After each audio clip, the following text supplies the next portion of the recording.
We often associate spiritual character with massive, life-altering events or grand theological debates held in quiet cathedrals. In reality, character takes shape in the microscopic, often annoying, mundane moments of a standard Tuesday afternoon. Without an intentional blueprint to guide us, the default human reaction to daily chaos is predictable. We snap under pressure, we give in to frustration, and we let laziness dictate our schedule. A practical bridge connects cosmic, divine truths directly to the dirt-level reality of a morning commute or a difficult conversation. True wisdom provides the exact step-by-step framework required to survive and thrive right in the middle of that noise. The book of Proverbs provides this specific framework by pivoting away from the grand, sweeping poetry of its early chapters to the grit of the marketplace.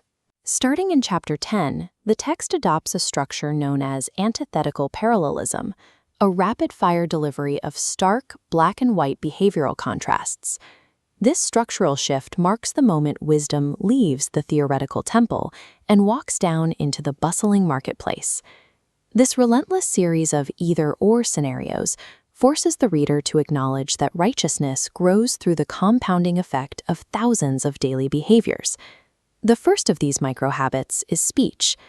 Ancient Israel viewed spoken words as active forces of creation or destruction, rather than passive sounds passing through the air. The text defines the stakes of daily conversation in absolute terms, placing the tongue at the literal boundary between life and death. This same power allows for structural healing. Pleasant words are described as a honeycomb that brings health directly to the listener's bones. Because words are active forces, habits like gossip and rash speech are categorized as acts of community destruction rather than mere lapses in etiquette. Mastering a single passing comment becomes the foundational baseline for building a stable life. The blueprint then moves from words to physical action, specifically focusing on how we handle work and resources where no one is watching.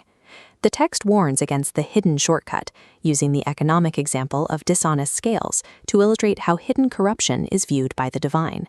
This hidden dishonesty is linked to the opposite extreme, the total apathy of someone who refuses to cultivate their responsibilities at all. The writer describes the sluggard's property: thorns everywhere, weeds covering the ground, and stone walls in ruins. This decay occurs through incremental neglect. Poverty strikes like an armed man, the final result of thousands of tiny, lazy choices. Wisdom requires the daily diligence to cultivate what you have been given, rejecting both the allure of quick wealth and the comfort of passive neglect. As the book evolves into the sayings of the wise, the structure shifts from short one-liners into nuanced paragraphs.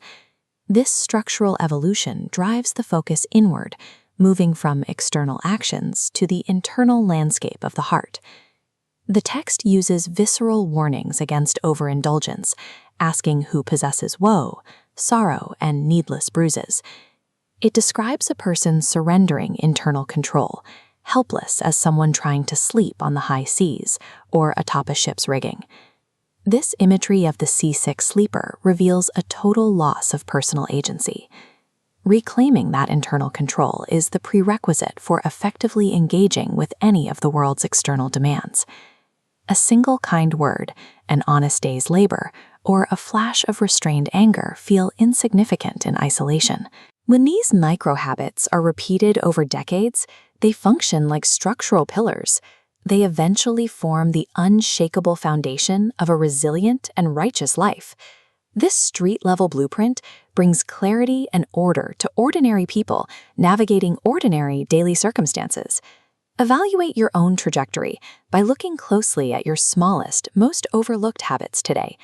Daily character emerges from the microscopic choices you make in the quiet moments when